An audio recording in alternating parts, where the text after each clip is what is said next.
Hello friends, welcome to the part 3 of chapter Reshaping India's Political Map of class 8th।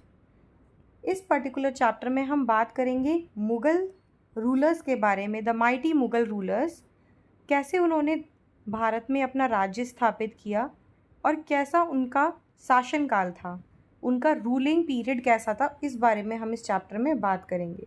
तो आ जाते हैं सबसे पहले मुग़ल एम्परर के बारे में बात करते हैं। पहले मुग़ल सम्राट के बारे में बात करते हैं जिसका नाम था Babar.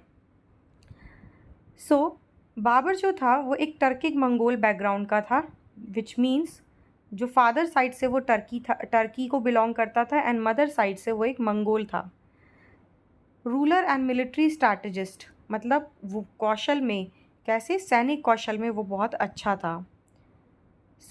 Having been thrown out of Samarkand, modern day Uzbekistan, यहाँ से इसे किसी कारण से निकाल दिया गया था, समरकंद से, उज़्बेकिस्तान से, जिसकी वजह से उसकी नज़र कहाँ पड़ती है, भारत पर पड़ती है और वो इंडिया आने का प्लान करता है। जो था भारत का, जो बाबर का पहले का जो अगर हम फैमिली ट्री देखें तो ये किसका डिसेंडेंट है, तिमूर का डिसेंडेंट है। बाबर ने भारत में जो पहला अफ़गान एम्पायर था, जिसे हम लोधी एम्पायर भी बोलते हैं, कौन सा एम्पायर बोलते हैं, लोधी एम्पायर, उसका लास्ट रूलर इब्राहिम लोधी को पानीपत में 1526 में हरा दिया था। तो एक बार इसको रिवाइज़ कर लेते हैं। बाबर ने कब हराया था, इब्राहिम लोधी को 1526 में हराया था, जिसे हम फर्स्ट बैटल ऑफ पानीपत भी बोलते हैं। और इब्राहिम लोधी के हारते ही भारत में बाबर कौन सा एम्पायर स्टैब्लिश कर देता है, मुग़ल एम्पायर स्टैब्लिश कर देता है, Mughal empire, mighty Mughal empire.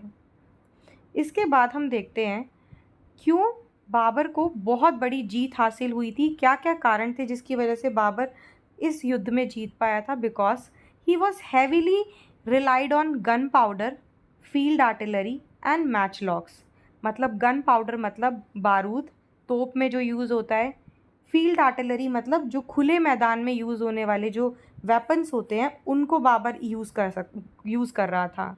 Match locks, ये एक स्पेशल टाइप्स की गन होती हैं जो पुराने समय में, जिन पर माचिस की तिल्ली से बारूद को जलाया जाता है, इसीलिए इसे मैच लॉक बोलते हैं। ये इन्होंने इंट्रोड्यूस किया इंडिया के वॉरफेयर में।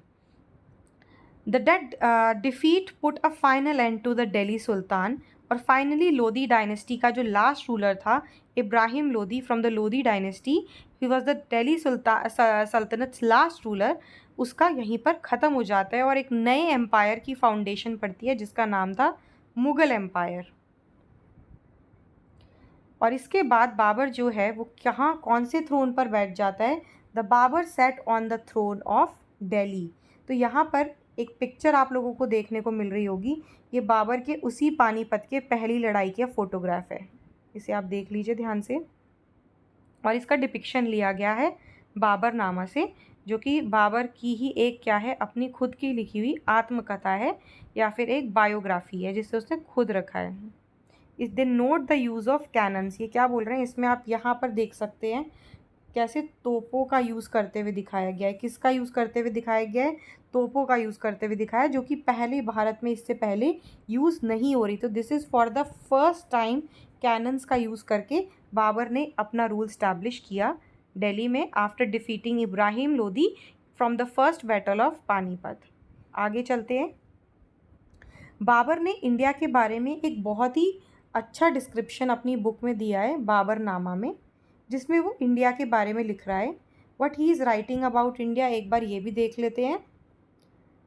सो in his biography Baburnama, Babur's memoirs, in it he comes out of a cultured and intellectual curious. ऐसा लगता है उसकी बुक पढ़ के कि वो कल्चरल और इंटेलेक्चुअली बहुत ज़्यादा क्यूरियस था नई नई चीज़ें जानने के लिए। With a keen appreciation for architecture, poetry and animals, उसका बहुत ज़्यादा क्या था, इसका रुझान था इस तरफ, वो इस चीज़ों के बारे में पढ़ना चाहता था, and flora and fauna of India. But he was also brutal and ruthless. Same इसकी बुक को पढ़ के पता चलता है कि वो उतना ही बहुत ज़्यादा आक्रामक था, और लोगों पर दया नहीं करता था। Slaughtering entire populations of city, उसने शहर की पूरी पॉपुलेशन को ख़त्म कर दिया था, इतनी मास किलिंग करी थी। औरतों को बंदी बना के स्लेव बना लिया था, बच्चों के साथ भी इसी तरीके का व्यवहार किया। Taking pride in erecting towers of skull, मतलब खोपड़ियों के, मानव खोपड़ियों के पूरे इन्होंने क्या कर दिए थे, टावर खड़े कर दिए थे। Made from the slaughtered people of plundered city, जहाँ भी ये जाता था वहाँ प्लंडर करता था और वहाँ पर इसी तरीके की स्लॉटिंग करता था।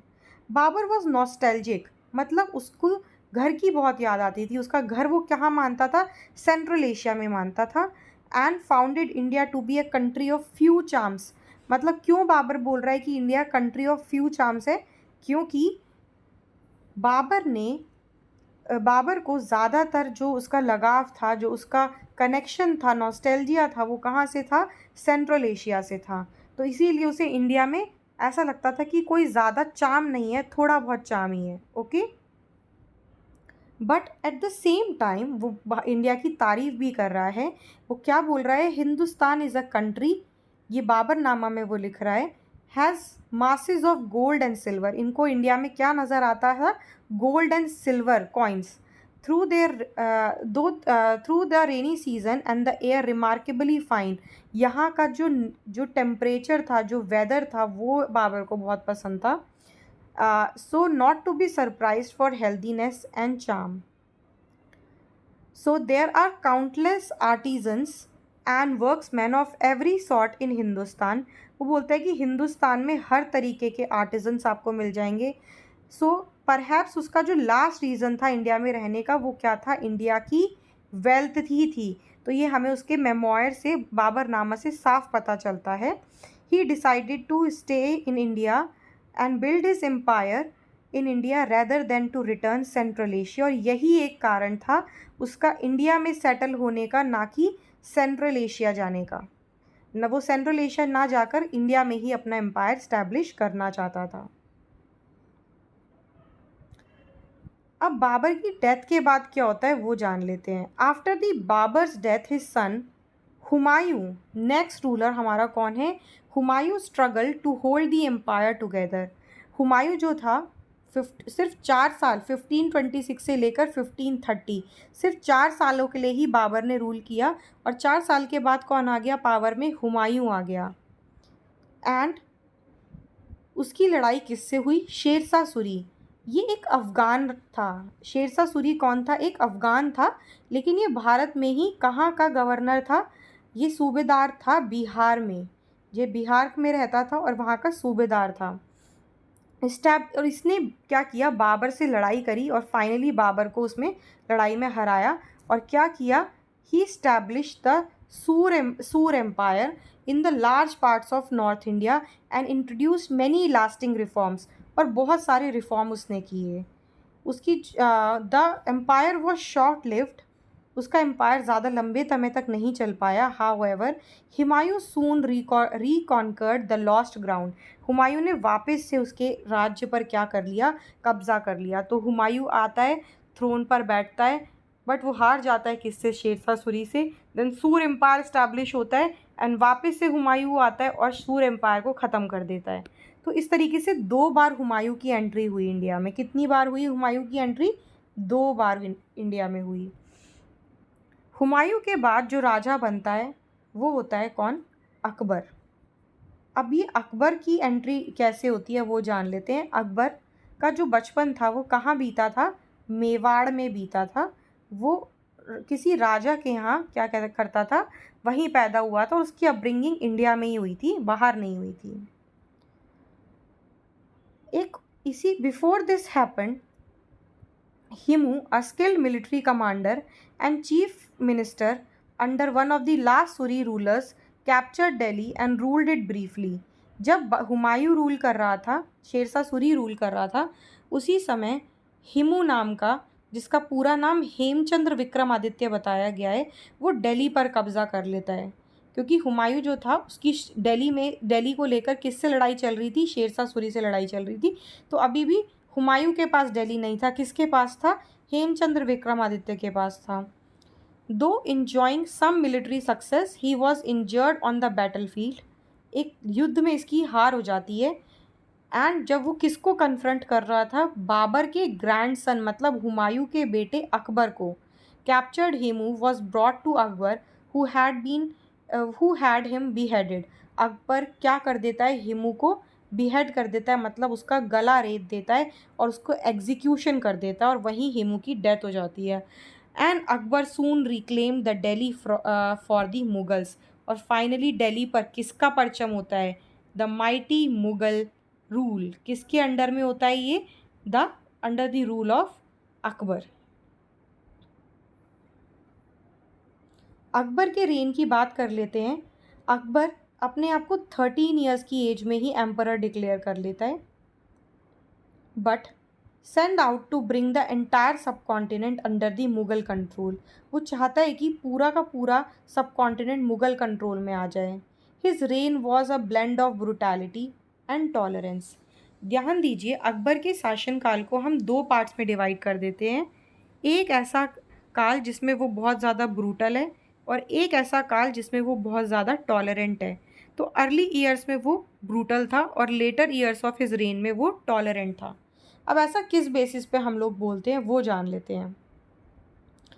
अकबर के चित्तौड़गढ़ फोर्ट की अगर हम इंसिडेंट की बात करें, अकबर ने एक बार चित्तौड़गढ़ फोर्ट जो कि राजस्थान में है वहाँ पर कब्ज़ा करना चाहा, जिसके बाद हम क्या देखते हैं, वहाँ पर अकबर के ऑर्डर पर कितने थाउजेंड सिविलियंस को मार दिया जाता है, 30,000 सिविलियंस को मार दिया जाता है। और वहाँ पर जितनी भी औरतें थी जो महल के आसपास या फिर उस रजवाड़े में रहती थी, उन सब ने एक साथ मिलकर क्या कर लिया, जौहर कर लिया। अब ये जौहर क्या है, इसके लिए एक बार बॉक्स देख लेते हैं। जब भी कोई टर्किक या मंगोल आर्मी किसी भी इंडियन टेरिटरी को कैप्चर करती थी या किसी राज्य पर आक्रमण करती थी, तो वो वहाँ की औरतों को क्या बना लेती थी, स्लेव बनाती थी, और उनको स्लेवरी के फॉर्म में क्या करती थी, अब्यूज़ करती थी। उनको या तो बेच दिया जाता था सेंट्रल एशिया में, जहाँ पर उनसे अलग अलग तरीके की स्लेवरी कराई जाती थी। राजपूत विमेन जो होती थी वो अपना स्वाभिमान बचाने के लिए क्या करती थी, खुद को अग्नि कुंड में झोंक देती थी, मतलब वो सेल्फ इमोलेशन कर लेती थी। क्या कर लेती थी, फायर ऑल्टर में Rajput women jumping into the mass fires to avoid being captured and enslave, and this jauhar was considered a heroic act of final resistance. मतलब इसको क्या बोला जाता था कि ये इन्होंने बहुत ही बहादुरी का काम किया है, मतलब हीरोइक एक्ट है। दस when Akbar finally broke into the Chittorgarh fort, hundreds of Rajput women led by their queens and noblemen committed जौहर। और उन सब ने मिलकर क्या किया, सेल्फ इमोलेशन। सेल्फ इमोलेशन बोलते हैं, जौहर कर लिया सारी औरतों ने मिलकर। ओके, इसमें हम देख सकते हैं कि अकबर ने बहुत ही ब्रूटल रास्ता अपनाया था। अब अकबर आगे क्या बोल रहा है, about his succession or about his accession to the Chittorgarh fort. We have succeeded in occupying the number of forts and towns belonging to infidels. Non-believers of Islam को infidel या फिर काफिर बोला जाता है। वो बोल रहा है कि हमने उनके फोर्ट्स पर और उनके टाउन पर कब्जा कर लिया है, और यहाँ पर किस चीज़ का इस्टेब्लिशमेंट कर दिया है, हमने इस्लाम का इस्टेब्लिशमेंट कर दिया है। क्या इस्टेब्लिशमेंट कर दिया है, इस्लाम। With the help of our bloodthirsty swords we have erase the sign of infidelity. मतलब हमने जो उनके दिमाग से जो उनके जो थॉट्स थे, जो उनके बिलीफ सिस्टम थे, उनको निकाल दिया, इरेज कर दिया है। And have been destroyed temples and those places also over Hindustan. Hindustan में हमने जितने भी टेम्पल्स थे इनफिडल्स के, उन सबको क्या कर दिया है, तहस नहस कर दिया है। इसमें तो हम ये देख रहे हैं कि अकबर ने अपने प्रीडिसेसर्स को ही फॉलो किया है। प्रीडिसेसर्स मतलब उससे पहले जो उसके फादर्स थे, फादर या ग्रैंडफादर थे, जैसे बाबर या फिर उससे पहले भी जो सुल्तान आए टर्की से, उन सबको फॉलो करा। अकबर का क्या कहना था, a monarch should be ever intent on conquest. एक मोनार्क का ऑब्जेक्टिव हमेशा क्या होना चाहिए, जीतना होना चाहिए नए राज्य को, और आर्मी और एनिमी की आर्मी को क्या करना चाहिए, हराना चाहिए। एंड हिज एम्पायर ग्रो, इसी वजह से उसका एम्पायर क्या होने लग गया, बहुत ज़्यादा ग्रो होने लग गया। उसने his increasingly political strategy to, उसने क्या किया, मैरिज अलाइंस की बहुत सारी राजपूत प्रिंसेस के साथ। He also established marriage alliances with princess of neighbouring kingdoms and welcome Rajput leaders into his court. और उसने क्या किया, कोर्ट में बहुत सा इंपॉर्टेंट प्लेसेस में, जैसे राजा मान सिंह जो थे, मान सिंह ऑफ मेवाड़, उनको एक इम्पॉर्टेंट प्लेस प्रोवाइड करी अपने कोर्ट में।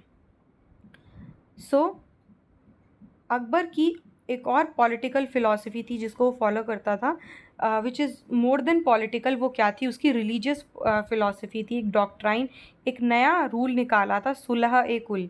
सुलह मतलब होता है जैसे सॉल्व कर देना, राइट, एंड कुल का मतलब क्या होता है, अलग अलग रिलीजन्स के बीच में एक तरीके की सुलह उसने कराई अपनी इस डॉक्ट्राइन के through, which means peace with all, tolerance of all faiths, मतलब सभी धर्मों को साथ में मिलकर शांतिपूर्वक रहना चाहिए।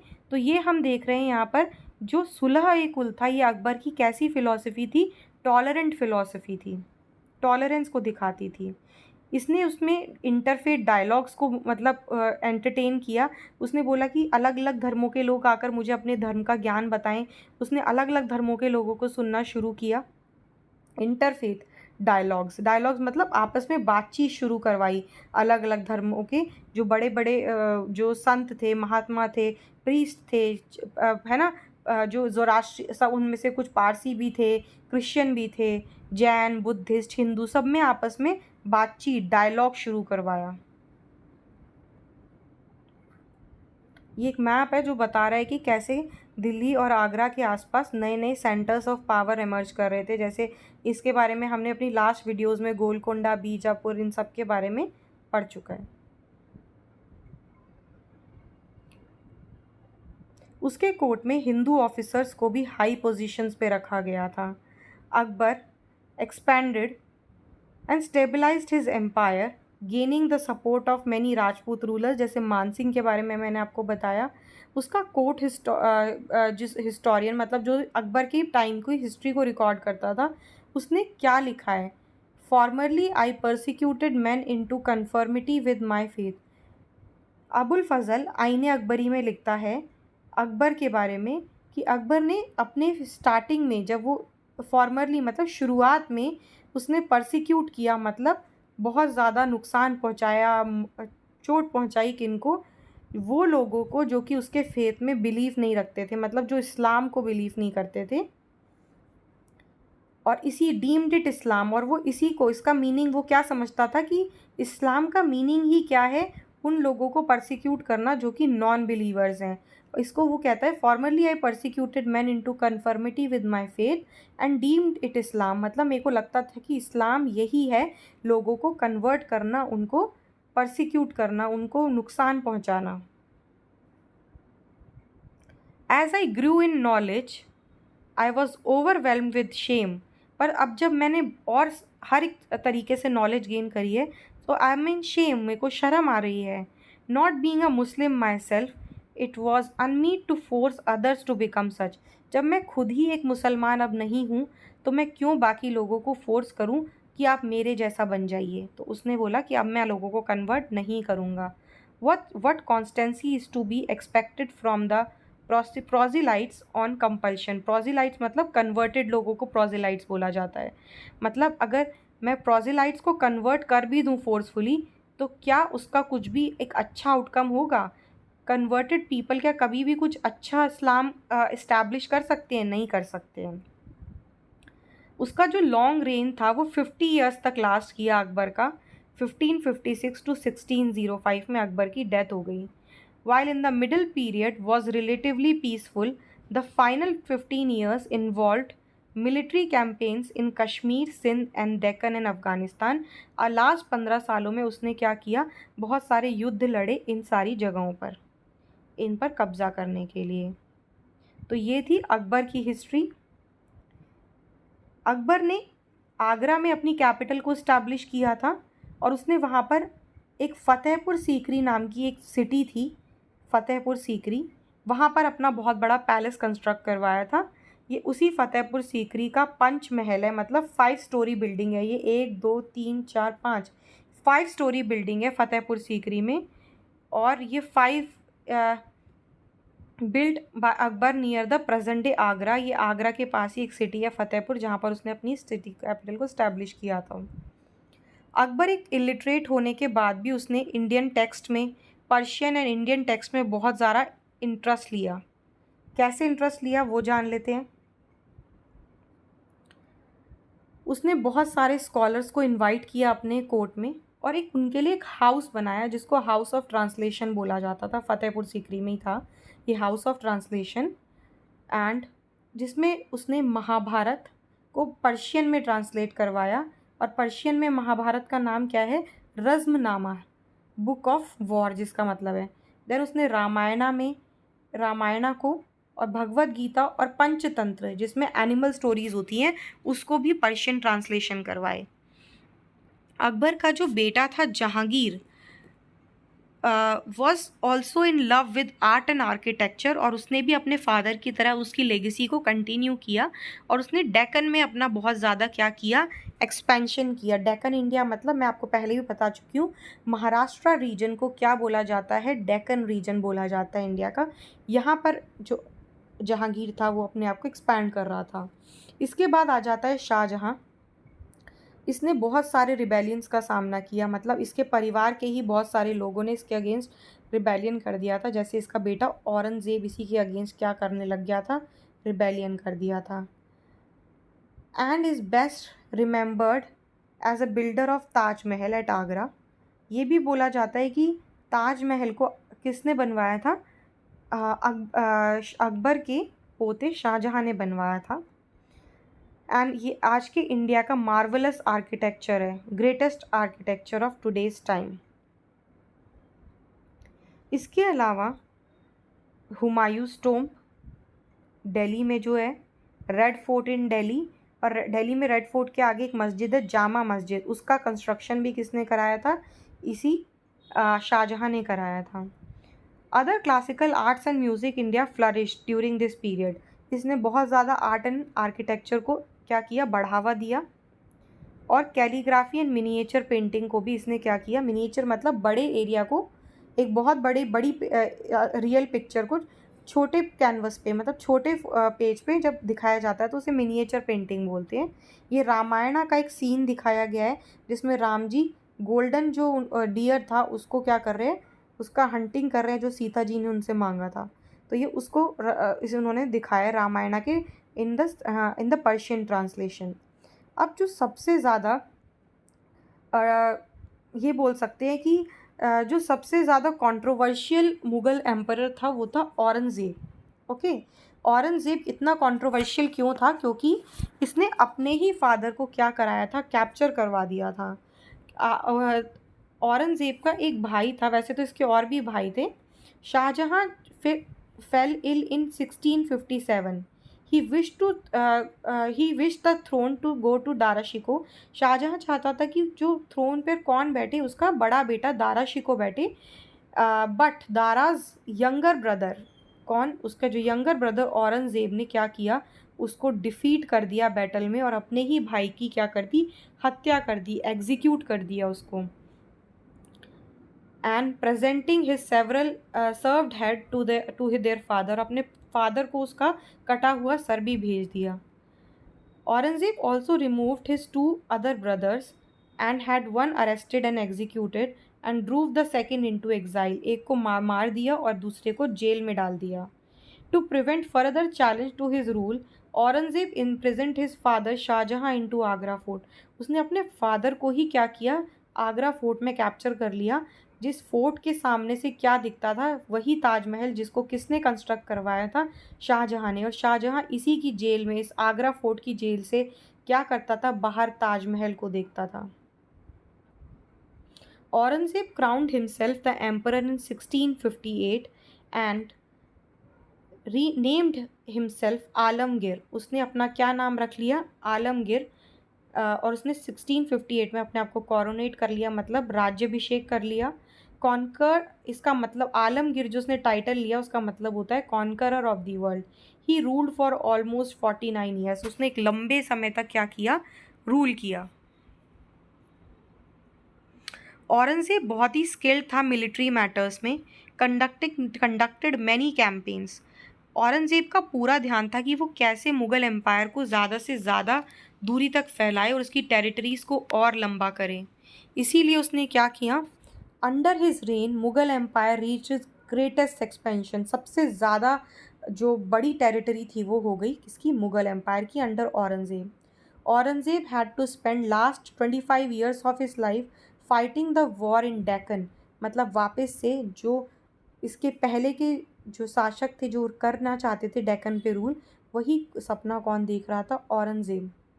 इसके लिए उसने एक बड़ी आर्मी भी रखी थी, किस पर कंट्रोल करने के लिए, डेक्कन पर कंट्रोल करने के लिए उसने एक बड़ी आर्मी भी रखी थी। डिप्लीटेड द एम्पायर्स, जिसकी वजह से इस बड़ी आर्मी ना तो ये डेक्कन पर कब्जा ही कर पाई, और इतना खर्च बढ़ गया कि ट्रेजरी धीरे धीरे करके, मतलब जो खजाना था मुगल एम्पायर का वो ख़त्म होने लग गया। Put a great strain on the administration. Indeed this was often considered one key factor for the rapid decline of the Mughal power after Aurangzeb's death in 1707। 1707 में औरंगजेब की मौत के बाद मुगल एम्पायर बहुत वीक हो चुका था, क्योंकि ट्रेजरी औरंगजेब ने ही ख़त्म कर दी थी। औरंगजेब सुन्नी इस्लाम को फॉलो करता था एंड वो डीपली रिलीजियस था, मतलब ऑर्थोडॉक्स इस्लाम को फॉलो करता था। Unlike Akbar, he observe all religious rituals and occasions. जो अकबर जो था वो सारे रिलीजियस रिचुअल्स और ओकेजन्स को सेलिब्रेट करता था, बट ऑपोजिट जो औरंगजेब था उसने बाकी रिलीजन्स के जितने फेस्टिवल्स थे उन सब पर सेलिब्रेट करने पर रोक लगा दी थी। He gradually banned the practice he regarded as unislamic. उसने वो सारी प्रैक्टिसेस बैन कर दी थी जो उसे अनइस्लामिक लगती थी, such as music, dance in the court. उसने जो मुस्लिम्स पर जो नॉन मुस्लिम्स पर जजिया टैक्स लगाया जाता था, जो कि अकबर ने हटा दिया था, उसने उसको वापस से लगा दिया और एक नया टैक्स, पिलग्रिमेज टैक्स ऐड कर दिया, जो कि उसने किस पर लगाया, हिंदूज़ पर, कि अगर उन्हें अपनी किसी भी सेक्रेट साइट पर जाना है तो उन्हें ये टैक्स देना पड़ेगा, which had been abolish by the Akbar. और इस टैक्स को भी अकबर ने ख़त्म करा था, लेकिन वापस से जिजिया और पिलग्रिमेज टैक्स को कौन लेकर आया, औरंगज़ेब। ये औरंगज़ेब का एक फ़ोटोग्राफ है, होल्डिंग अ हॉक, इसके हाथ में एक चील है, which one of his son standing in front of him in 17th century की एक पेंटिंग है। कुछ स्कॉलर्स का मानना है कि औरंगज़ेब का जो मोटिव था प्राइमरली वो स्ट्रेंथन करना था एम्पायर को। They also give examples of grant and assurances of protection he gave to some temples. वो बोलते हैं कि औरंगज़ेब ने कुछ टेम्पल्स को ग्रांट्स भी दी थी। While politics did play a part in his decision, Aurangzeb own farmans make his personal religious motive clear too. In 1669 में औरंगज़ेब ने एक फरमान दिया, उस फरमान में औरंगज़ेब ने क्या लिखा है ये जान लेते हैं। He ordered the governors of all provinces to demolish school and temples of infidels. मतलब काफिरों के, नॉन बिलीवर्स के मंदिरों और स्कूलों को तोड़ दो। Put down their teachings and religious practice, उनकी रिलीजियस प्रैक्टिसेस को और उनकी जो शिक्षा है उसको ख़त्म कर दो। Temple at Banaras, Mathura, Somnath amongst many others were destroyed, as well as Jain temple and Sikh gurudwaras. This aspect of Aurangzeb was also visible in his persecution of Muslims of other sects. मतलब जो सुन्नी नहीं थे मुस्लिम्स, जैसे शिया Muslims थे, उनको भी उसने persecute करवाया, इंक्लूडिंग सूफीज़, जोरास्ट्रियंस, पारसी रिलीजन, इन सबको उसने क्या किया, परसिक्यूट मतलब किलिंग करी। ठीक है, मथुरा, सोमनाथ और इन सारे जैन टेम्पल्स को तो, गुरुद्वारास को तो उसने डिस्ट्रॉय साथ में किया ही।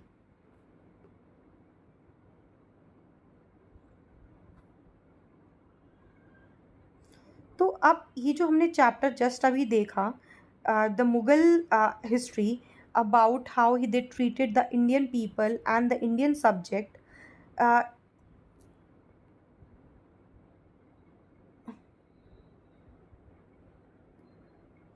In our next class, we are going to see how the Aurangzeb and all these people who were trying to conquer the different parts of India, वो उनको कैसे विरोध मिलता है भारत के अलग अलग हिस्सों से। एक विरोध देखने को मिलता है, एक रेजिलियंस देखने को मिलती है अगेंस्ट दी मुग़ल रूल। ये मुग़ल्स जहाँ भी जाते थे ईज़िली क्या कैप्चर कर लेते थे? नहीं कर पाते थे। मतलब ये जहाँ भी जाते थे इनको रेजिस्टेंस देखने को मिलती थी, और जो भारत के छोटे-छोटे शासक थे वो इनको आगे बढ़ने से रोकते थे। उसको हम नेक्स्ट क्लास में पढ़ेंगे।